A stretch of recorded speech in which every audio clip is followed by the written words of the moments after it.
Selamat pagi anak-anak, bagaimana kabarnya hari ini? Baik? Nah, apakah ada yang tidak hadir pada hari ini? Hadir semua ya? Baik. Nah, sebelum kita memulai pembelajaran kita pada hari ini, alangkah baiknya kita buka dengan berdoa terlebih dahulu. Berdoa menurut agama dan kepercayaan kita masing-masing. Berdoa mulai. Berdoa selesai. Anak-anak, ibu minta saat pembelajaran berlangsung, kalian harus tertib, memperhatikan apa yang ibu jelaskan ya. Untuk menumbuhkan rasa nasionalisme kita, mari kita menyanyikan lagu Garuda Pancasila bersama-sama.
Seperti biasanya, kita akan membaca buku non-pembelajaran selama 10 menit. Waktu membaca 10 menit sudah berakhir. Selanjutnya, Ibu akan menjelaskan pembelajaran kita pada hari ini. Jadi, pembelajaran kita pada hari ini mengenai jaring-jaring makanan. Tujuan yang ingin dicapai adalah siswa mampu memahami dan menjelaskan hubungan antara makhluk hidup, serta menjelaskan perbedaan antara simbolis, parasitisme, komensalisme, dan mutualisme. Anak-anak sekalian, apakah kalian masih ingat pembelajaran kita pada minggu lalu? Iya, benar sekali. Pada pertemuan sebelumnya, kita mempelajari tentang rantai makanan. Nah, anak-anak semua di sini memiliki buku tema 5 kan? Coba sekarang buka halaman 101 dan 102. Di sana ada teks bacaan mengenai rantai makanan dan jaring-jaring makanan. Kita baca bersama-sama ya. Rantai makanan dan jaring-jaring makanan. Kebergantungan antar makhluk hidup dan lingkungannya menjadi bagian dari kehidupan di dalam sebuah ekosistem. Tumbuhan mendapatkan energi dari matahari. Hewan mendapatkan energi dari tumbuhan atau hewan lain yang memakan tumbuhan. Tumbuhan berhijau daun mampu membuat makanannya sendiri. Makhluk hidup yang dapat membuat makanan sendiri disebut produsen. Banyak jenis makhluk hidup yang tidak dapat membuat makanannya sendiri. Mereka mendapatkan energi dari makanan yang mereka makan. Makhluk hidup yang memakan makanan tanpa bisa membuat sendiri disebut konsumen. Beberapa jenis konsumen memakan tumbuhan. Konsumen ini dinamakan herbivore. Konsumen yang memakan hewan sebagai sumber energinya dinamakan karnivore. Ada juga konsumen yang memakan baik tumbuhan maupun hewan, yang dinamakan omnivore. Energi mengalir dari satu makhluk hidup ke makhluk hidup lain di dalam rantai makanan. Rantai makanan adalah hubungan yang khas antara sekelompok produsen dan konsumen. Konsumen memakan produsen. Produsen melepas energi kepada konsumen. Konsumen itu lalu menjadi mangsa konsumen yang lain. Mangsa adalah semua hewan yang diburu untuk dimakan oleh hewan lain. Dengan demikian, mangsa akan melepas energinya kepada pemangsa. Pemangsa atau predator adalah konsumen yang berburu makanan. Jadi, energi dialirkan dari produsen kepada konsumen di dalam rantai makanan. Di dalam sebuah ekosistem terdapat hubungan antara beberapa rantai makanan yang terjadi. Satu jenis hewan dapat terlibat dalam beberapa rantai makanan. Demikian juga dengan produsen. Kumpulan dari beberapa rantai makanan di dalam sebuah ekosistem disebut dengan jaring-jaring makanan. Di dalam jaring-jaring makanan, jumlah hewan yang terlibat makin banyak, dan energi yang mengalir juga makin kompleks. Pada jaring-jaring makanan, dimungkinkan terjadi persaingan antar makhluk hidup, baik di dalam rantai makanan maupun di dalam jaring-jaring makanan. Setiap konsumen yang ada dalam jaring-jaring makanan saling mempengaruhi satu dengan yang lainnya. Anak-anak, nah lihat sekarang Ibu memiliki media pembelajaran berbasis augmented reality.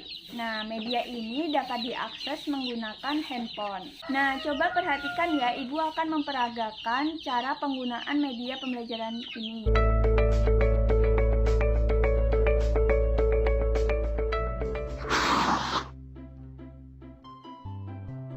Rantai makanan. Rantai makanan adalah sebuah peristiwa makan dan dimakan antara sesama makhluk hidup dengan urutan-urutan tertentu. Dalam suatu rantai makanan terdapat makhluk hidup yang mempunyai peran sebagai produsen, konsumen, dan sebagai dekomposer atau pengurai. Mari kita simak gambar berikut ini. Contoh rantai makanan pada gambar berikut ini terdiri dari rumput, belalang, katak, ular, elang, dan juga pengurai.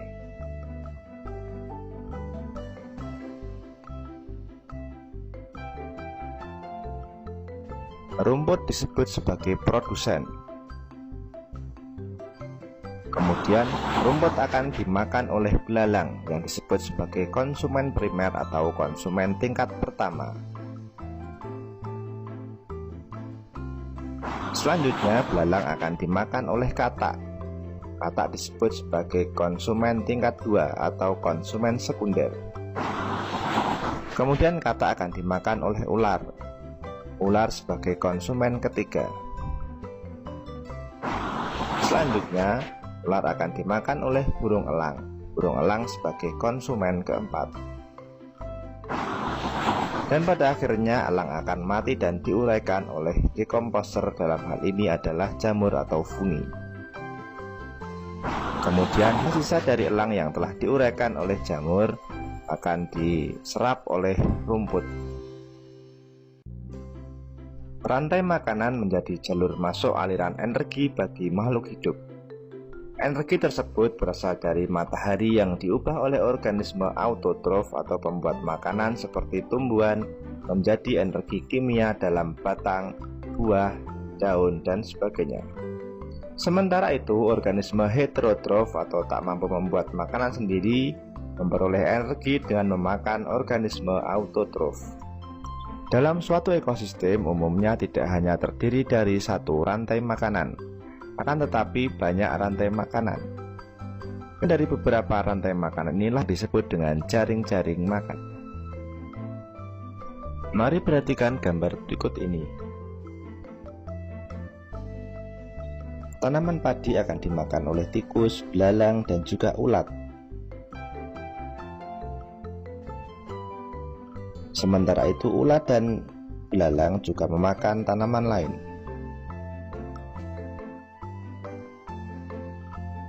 Kemudian ulat dan belalang akan dimakan oleh ayam.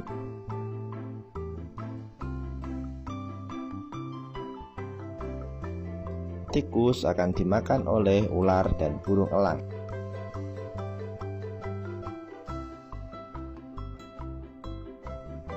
Belalang dan ulat akan dimakan oleh katak. Kemudian ayam juga akan dimakan oleh ular. Selain ular, ayam juga akan dimakan oleh burung elang. Inilah yang dinamakan dengan jaring-jaring makanan. Jadi, jaring-jaring makanan itu terdiri dari beberapa rantai makanan yang saling berkesinambungan. Nah, anak-anak, apakah ada yang ingin ditanyakan? Jika tidak, apakah teks bacaan serta media pembelajaran yang Ibu paparkan sudah dapat dipahami oleh anak-anak? Sudah ya, kalau begitu Ibu akan membagi kalian ke dalam 5 kelompok. Dan masing-masing kelompok terdapat 4 anggota kelompok. Setiap kelompok akan membuat jaring-jaring makanan dari sebuah ekosistem. Masing-masing kelompok harus memiliki ketua kelompok ya. Tugas ketua kelompok yaitu mengatur dan membagi tugas para anggota kelompok. Apakah semua kelompok sudah selesai mengerjakan tugas? Kelompok 1 sudah selesai. Oke, sekarang kelompok 1 silahkan maju mempresentasikan jaring-jaring makanan yang sudah dibuat. Terima kasih kelompok 1 sudah berani mempresentasikan hasil kerja kelompok di depan kelas. Nah, mari kita beri apresiasi kepada teman-teman kelompok 1 dengan memberi tepuk salut. Tepuk salut. Salut. Salut. Salut. Nah, anak-anak, kesimpulannya jaring-jaring makanan merupakan kumpulan rantai makanan dari sebuah ekosistem. Sekarang, Ibu akan mengajak kalian untuk bermain permainan turnamen. Tujuan dari permainan ini agar anak-anak semua lebih paham mengenai materi pada hari ini. Nah, tadi kan Ibu sudah membagi kalian ke dalam 5 kelompok. Nah, Ibu akan menunjuk 1 orang perwakilan dari setiap kelompok untuk maju ke depan untuk mengikuti turnamen. Ibu akan memberikan reward kepada kelompok yang memiliki skor tertinggi. Nah, anak-anak sekalian, waktu pembelajaran kita sudah mau usai. Ibu beri kalian tugas rumah membuat jaring-jaring makanan dengan semenarik mungkin ya. Boleh menggunakan kertas lipat, menggunakan krayon atau sebagainya, semenarik mungkin, dan akan dikumpulkan pada pertemuan selanjutnya. Anak-anak, apakah kalian masih ingat apa yang baru saja kita pelajari? Ya benar, kita mempelajari mengenai jaring-jaring makanan. Nah, dari kegiatan pembelajaran tentang jaring-jaring makanan hari ini, kegiatan apa yang paling kalian sukai? Nah, dari kegiatan pembelajaran kita pada hari ini, kegiatan apa yang paling kalian sukai? Belajar menggunakan augmented reality,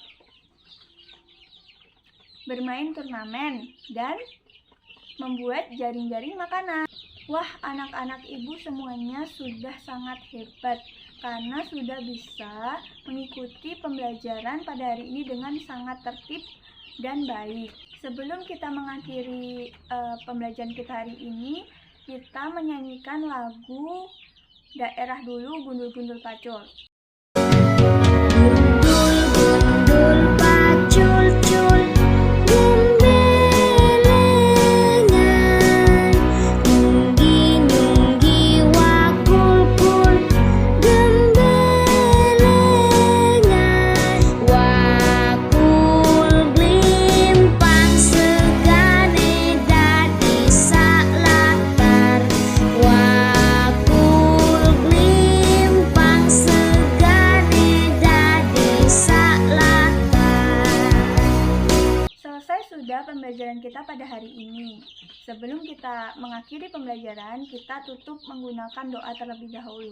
Doa menurut agama dan kepercayaan kita. Doa dimulai. Doa selesai.